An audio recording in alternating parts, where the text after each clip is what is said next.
علیکم ورحمۃ اللہ وبرکاتہ۔ وفاق المدارس کی طرف سے ابھی تازہ ترین جو ہے اطلاعات یہ ہیں کہ وفاق المدارس کا جو رزلٹ ہے وہ انشاءاللہ کل اناؤنس کر دیا جائے گا۔ کل 28 شعبان المعظم مطابق 10 مارچ بروز اتوار بعد نماز عشاء رات 9 بجے حضرت مولانا مفتی محمد تقی عثمانی صاحب اور مولانا قاری محمد حنیف جلندھری صاحب یہ حضرات نتائج کا اعلان کریں گے، اور ساتھ ساتھ یہ ہوگا کہ یہ لائیو کوریج جامعہ دارالعلوم کراچی یا پھر وفاق المدارس کے پیج سے نشر ہو گیا، اور ساتھ ساتھ انشاءاللہ ہم مدارس نیوز پہ بھی لائیو کوریج دیں گے اس کی۔ اور دوسرا یہ ہے کہ نتائج کے اعلان کے بعد سب سے پہلے جو ہے وہ پوزیشن ہولڈر کا بتایا جاتا ہے،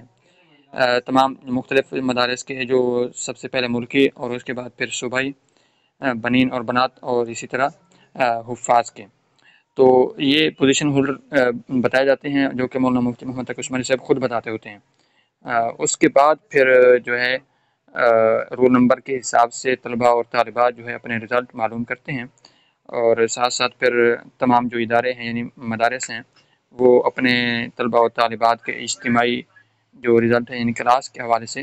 تو وہ بھی اپنے ویب سائٹ پہ دیکھ سکتے ہیں، جو کہ وفاق المدارس کی طرف سے انہیں ایک پورٹل جس پہ وہ اپنا ایڈمیشن بھیجتے ہوتے ہیں اسی کے ذریعے ہی وہ انہیں معلوم ہوں گے۔ تو یہ آج کی تازہ ترین کچھ خبر اور معلومات تھیں جو آپ کو بتانا ضروری تھی۔ اس وقت آپ مدارس نیوز دیکھ رہے ہیں، تو مدارس نیوز کے باقی جتنے بھی یعنی کہ معلومات ہوتی ہیں وفاق المدارس کی طرف سے وہ انشاءاللہ آپ کو بر وقت دیتے بہت رہیں گے۔ زیادہ ہو گئی تھی، تو یہ اور نتائج کے گزشتہ حوالے سے سے جو کہ پیوستہ طلباء و سال بھی طالبات کے یہ تجربہ کچھ کیا گیا پریشانی تھا تھی